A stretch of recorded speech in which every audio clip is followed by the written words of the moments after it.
You're listening to JM Partners Atlanta Market Eavesdrop, a quick real estate update from Jerry Metcalf Partners, real estate agents on the ground in Atlanta, talking about what it's like, what to expect, the pros, the cons, and what to consider to align yourself and your loved ones for the best opportunities.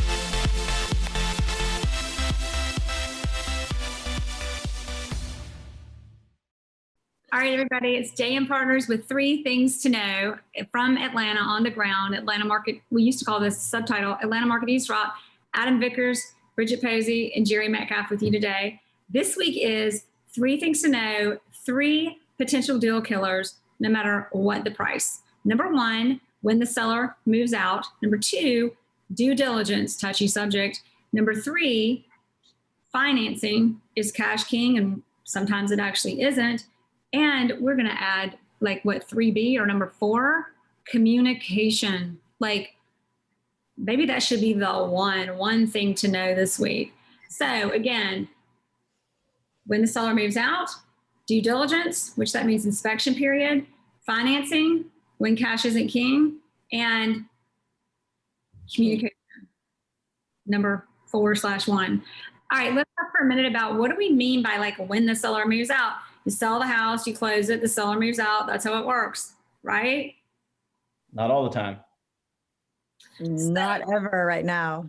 Right. Rarely right now. But that's good, right? Because that's convincing. That allows the sellers to list and put their house on the market. So we can give them time to find it. So now these days, especially with things moving so quickly, sellers wanting to have their house sold, to be able to not have a contingency when they buy a house because it is such a hot market, it's becoming a major priority for sellers to be able to stay in their homes after closing. So as a buyer, you're thinking, well, if I'm the seller, right? But anyway, back to the buyer. As a buyer, if you can give that seller possession, that we have had many listings in which the seller made the decision solely based on the ability to have possession, regardless of many of the other terms of the offers. It's really, really strong. A lot of people just assume price and cash. Does anybody have any scoops or stories we want to share on that to give some perspective? Well, only that if you start looking at a calendar and you start doing the dates and you work backwards from when you want to be out, most people are more in line with that time period than they realize. Right? Like if they are looking to move in the summer, it's already almost May. So right. that all of a sudden they're like, oh, okay, we need to, now it gives them more of a push to go ahead and list. Oh, good point. Yeah. So sometimes too, think about listing and timing. So really it's timing. But again, as buyers, a lot of times buyers think, what? I'm not letting the seller stay in my house, or I can't let the seller stay in my house.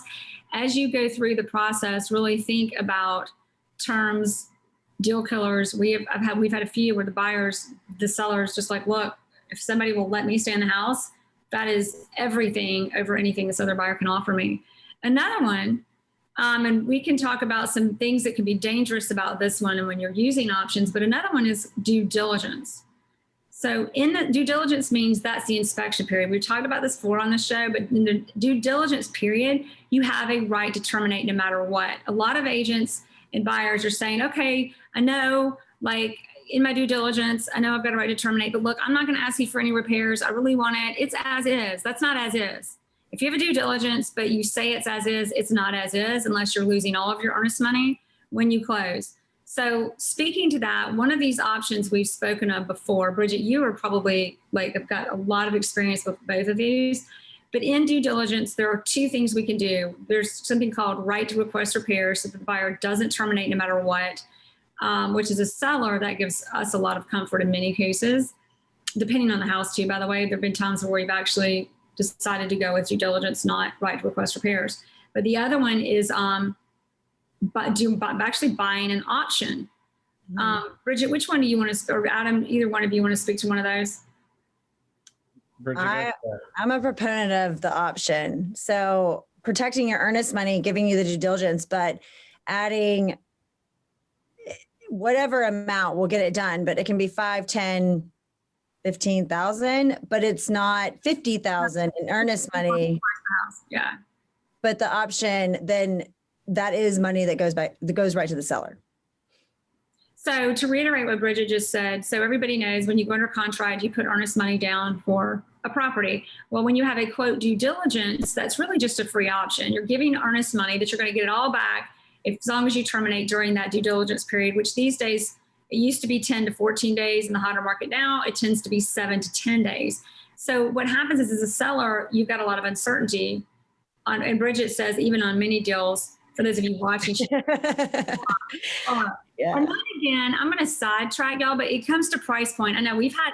That's true. That's true. It is based on price point. It's based on price point. It's based on the size of the home. We've had transactions fall through where buyers have come in and the agent has formally represented homes of a lesser price point, and they're going on this assumption that a 1% is plenty of earnest money for a house that's $1 million. For a $250,000 house, 1% is significant. For a $1 million house, a 1% earnest money to the seller is like, are these guys serious? So when the agent, making sure you're understanding that you're negotiating from the seller's perspective as the buyer to make sure you get, when you're on the other side, when you're coming from another side of the table from someone and you don't know how it is in their shoes, it really is a fast way to a deal killer, which leads to that number 4 one. But back to what Bridget was saying is, Bridget comes in and says, okay, here's our earnest money, but by the way, we're going to also give you an amount of money up front that we'll never get back, called option money. That it's option money. Like if we terminate, we know we'll never see that money again. And that's non-refundable deposit. What's that, Adam? Non-refundable deposit. It's actually refundable at the closing table. You can get it back at closing. Well, that's why it's non-refundable, because it goes into the right. You have to close. Right. Options don't go towards the purchase price. So great point, but non-refundable. It's basically your deposit that will go towards the purchase price at closing. The other one is right to request repairs. Now that one can be a little bit. It sounds great because you go in. It's short and sweet of it is. There are forums with GAR, Georgia Association of Realtors, that basically outline it, that say, look, if there are defects on the property, the seller agrees to address them. As a buyer, there are some really weird, complicated terms in there that it's easy to lose your earnest money and for timelines to pass if you don't understand the verbiage in there because it's not used frequently. On the seller end, if you've got an older home, it can be a little bit like, okay, these terms on termite damage and things like that are in there. We're in Georgia. It's not if a house has had termites, it's when. So that can leave buyers nervous. So again, it all comes down to the deal, listening, communicating, that last one we keep going to, again, that covers all of these. But when the seller moves out, what that due diligence period is, what it means to the seller, and how to position it that everybody's protected and your client you as a buyer have the best shot at getting that house and get it, by the way. And the last one, or the third one, financing. When cash isn't king. When is like cash, like who's want like a cash deal? It's just going to close, no problem. Why would we not want a cash deal? Well, you had the best example because possession was important and the buyer said, well, we're paying cash. We want to move in 10 days and sellers can't move out in 10 days. Cash isn't king when the other terms don't work for the seller, whether it's possession, whether it's due diligence, whether it's, sometimes there are contingencies on certain things about doing an addition on the house, finding out, I'm thinking of too many specifics that aren't worth mentioning. But Bridget, you had an example too of a lot of times with cash buyers, people don't realize the complications that can come to an effect if it's going through a trust, for example, or there are assignments that have to happen on a cash deal. Exactly. Right. I mean, anything that if they're going to adjust, let's say they put the offer in their name and then they want to switch it to a company or an entity. That takes time. You have to typically pull title again, especially if you establish a trust to purchase the property.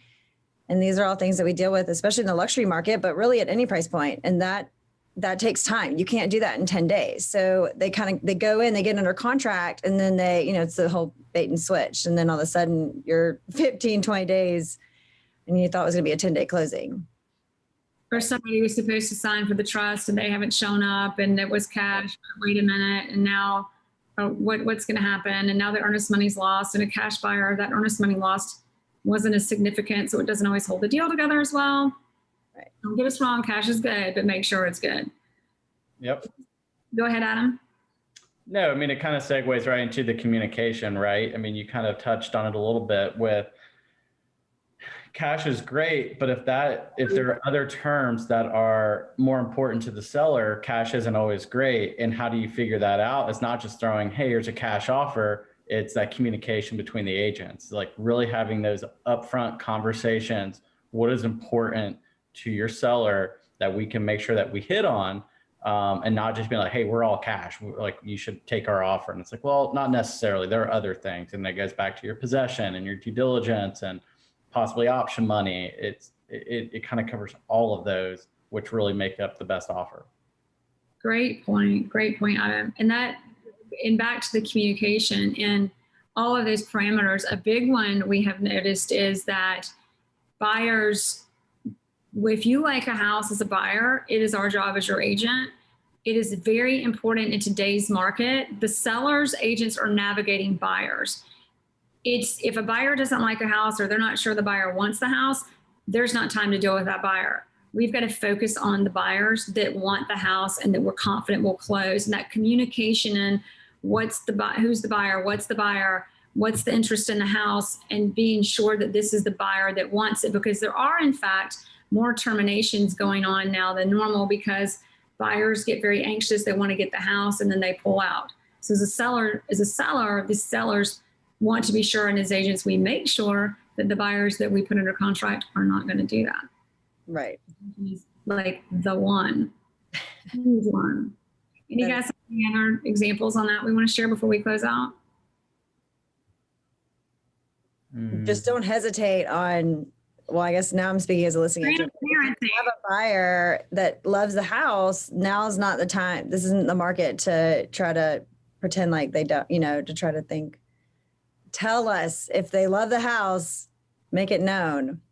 Well, and something interesting to stories is we've had some properties under due diligence and some agents come back and kind of hem and haw, and we'd line up that hem and hawing on a due diligence is time to collect backups or bring the backup in. It's not time.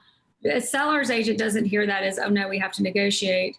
And if they're negotiating and representing a seller well in this market, they go, okay, next buyer needs to come in. These guys don't really want it. Right. So, Exactly. the fear of a buyer is I'm not going to get it. The fear of a seller is they're not going to close on time or give me the terms, or worst of all, they're going to terminate. Thanks, everybody. Richard, were you going to say anything else before we close out? No. I think we covered it. Yeah. Everybody, like practically live now. Love it. Right. Unscripted and recorded. Communication. Exactly. So thanks for listening to JM Partners of Atlanta Fine Homes. From the ground, 3 things to know. Eavesdropping on us talking about it. And if you guys have any questions, you want to keep up with the market every week, just check us out. 3 things to know, any place you can find a podcast, or just go to 3thingstoKnow.jmpartners.io. Bye, y'all. Thanks, Sherry. Thank you for listening to the JM Partners Atlanta Market Eavesdrop. If you like what you heard, please subscribe and share with your friends who might be moving or who just want to keep up with the latest on the Atlanta residential market. You can find us anytime online at jmpartners.io. That's jmpartners.io.